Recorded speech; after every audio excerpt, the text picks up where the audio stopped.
खबर है यूपी के जनपद अमेठी से, जहां पर दिल्ली में पिता के साथ दिल्ली में रहकर पढ़ाई कर रहा किशोर साल 2002 में गायब हो गया था। तो वहीं 22 साल बाद वह किशोर साधु बनकर सारंगी बजाते हुए भिक्षा मांगते हुए जब अपने गांव की ओर पहुंचा तो परिवार के साथ हर किसी की आंखें नम हो गई और वो लोग फपक फपक कर रोने लगे। बता दें कि गांव पहुंचे साधु को परिवारजन ने पहचान लिया, जिसके बाद भतीजे की सूचना पर दिल्ली से युवक के पिता व अन्य परिवारजन गांव पहुंचे और अपने 22 साल पहले लापता हुए बेटे को पाकर सभी बिलख बिलख कर रोने लगे।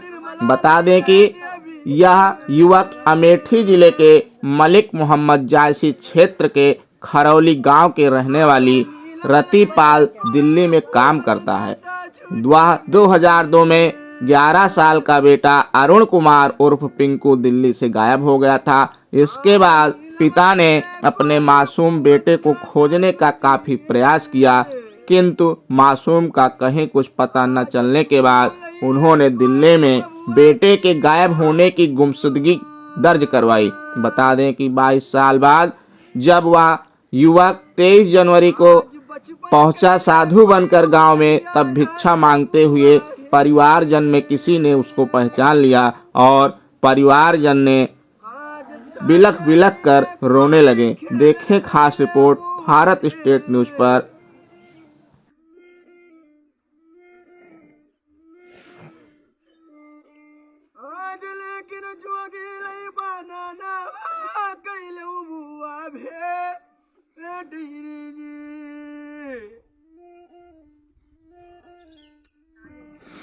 आज होती लई रे आज छिनाती शांति लई रे फुआए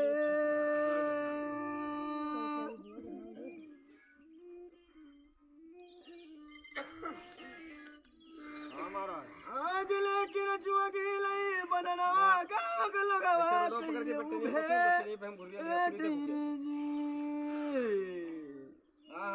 आ रहे महाराज जी यहीं पर। अरे भूल गए दुकान पे महाराज, मिलके हाल लेकर के आइए, हम आ रहे हैं पूरा। ठीक, हाँ हाँ अभी पहुंचो नहीं इसमें। हाँ के बाद नहीं देखने के बाद क्या, हमें तो पहले से ही एहसास है, हमारी तो अंदर से आत्मा खुद इस चीज़ को एहसास कर रही है। लेकिन उनने ये शर्त रखी थी कि हमारे पापा पहले निशान देख लेंगे, फिर उसके बाद मैं गांव वालों को सबको दिखा दूंगा। बड़ा भावुक क्षण था वो। अरे सर पूछिए मत, आंसू मेरे क्या, मेरे गांव वाले के नहीं रुक रहे थे। मैं तो एक बाप हूँ और इनकी माता जी नहीं आई थी, तो उनका ये हुआ पता कि भाई 5वें दिन ये चले जाएंगे। तो हमने कहा माता जी को क्या करूं बुला के, जब वहाँ से आएंगी एक आवाज़ बैठेंगी तो कल आएंगी। तो हम कहा कल चले जाएंगे। तो एक मोबाइल मैंने इनको लेके दिया, कहने लगे मुझे एक मोबाइल दे दो जिससे हम आपसे बातचीत होती रहे बराबर। मैंने लेके दे दिया। शाम को इनकी मम्मी से दिल्ली बात हुई तो मैं आपको बगैर देखे जाऊंगा नहीं, चाहे जितना रुकना पड़े आप आ जाओ। फिर इनकी बड़ी वाली बहन वहाँ से आई, बाकी भाई वहीं हैं अभी दोनों 10 दिन से। कितने बच्चे हैं परिवार में आपके, कौन कौन है? 2 लड़की 2 लड़का और एक ये लड़का। तो क्या हमारे परिवार में, बाकी कुनबा तो बहुत बड़ा है कि जो आपका लाल साधु हो गया है वो अब आपके साथ है? जी हाँ, हमने बहुत कोशिश किया, वो राजी है, वो भी राजी है कि पापा मैं छोड़ के मम्मी तुम्हें अब नहीं जाऊंगा, जो गलती हो गई बचपन में, लेकिन अब हम आपकी सेवा करना चाहते हैं। और हम भी चाहते हैं कि अगर मेरे पास आ जाए तो बहुत अच्छा है, लेकिन उसमें शर्तें ऐसी रख दी गई कि मैं घर से जाते हैं, साधु बनते हैं, अपने माँ बाप से बिछड़ जाते हैं, उनके लिए एक पिता का क्या संदेश है? जी क्या बताएं ऐसे लोगों को कि किस हालत में क्यों, मतलब छोटी छोटी बातों, मान लो माँ बाप हैं, डांटेंगे मारेंगे बचपन में कुछ तो है, लेकिन इतनी जल्दी जो है छोड़ना नहीं चाहिए। लेकिन उनका भी लड़पन बुद्धि था, निकल गए, किसी के हाथे लग गए, कोई ले गया इनको, कोई वैसे ही उठा के ले गया था, लेकिन ये किसी साधु के हाथ लग गए। फिर बाद में सड़क पे साधु ने कहीं बेहोशी हालत में इन्हें पाया तो ये ले गए। तो वो साधु था वहीं पारसनाथ का, तो वो ले गया वहाँ, तो वहाँ पे दवा इलाज करा है उसने। वो खुद ही लड़का बता रहा था कि पापा मेरा इलाज कम से कम 2 साल तक चलता रहा है, तब जाके मैं उस लायक हुआ हूँ कि मैं अपना एड्रेस बताना चालू किया हूँ। 20 साल से आप अपने बेटे से अलग रहे हैं जी 20 साल। कैसे बीता है ये पल आप? अरे सर पूछिए मत, जब कभी याद आ जाती थी तो रो के ही चुप हो जाते थे। क्या करते, जब कोई पता ही ठिकाना नहीं है तो करते क्या। लेकिन अब जानने के बाद मैं कैसे कैसे वो 3,60,000 का इंतजाम कर रहा हूँ, क्योंकि मैं खोना नहीं चाहता हूँ।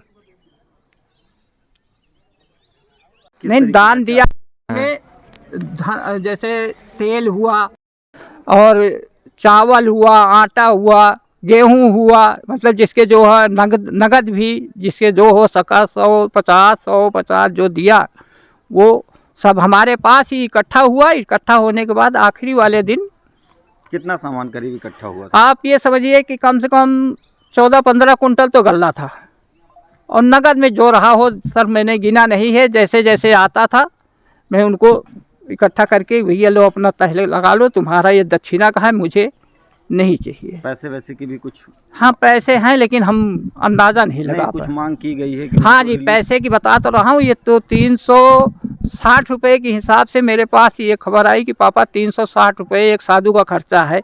अब 3,000 साधु का आप ही लगा लो, 10,80,000 रुपये बनता है।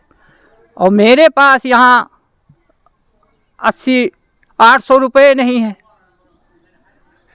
लेकिन अब माँ बाप की ममता है, बालक सामने आने के बाद ये होता है कि अब दोबारा से नहीं खोना चाहता हूँ। फिर बातचीत होते होते तो फिर 3,60,000 रुपये ये हुआ कि अब इससे कम दक्षिणा नहीं लगेगा, वो भी 2 लोगों का इकट्ठे शायद भंडारा कराया जाएगा तो मिला के। तो 3,60,000 रुपये की डिमांड हुई है मेरे पे, कल का है। क्या नाम है आपका? माया देवी। ये बताइए आपका बच्चा जो है 20 साल बाद जो है यहाँ पर आया है, किस तरीके से कैसा महसूस हुआ जब वो आपसे मिला? तो हमें बहुत खुशी मिली, बहुत सारी। नहीं तो क्या चाहती हैं अब आप लोग? मैं ये चाहती हूँ मेरा बच्चा आ जाए बस हमारे पास। हमने 20 साल बहुत तपस्या की। तो आपने बात की उससे? हमने बात भी की, बच्चा हमारा आना भी चाहता है।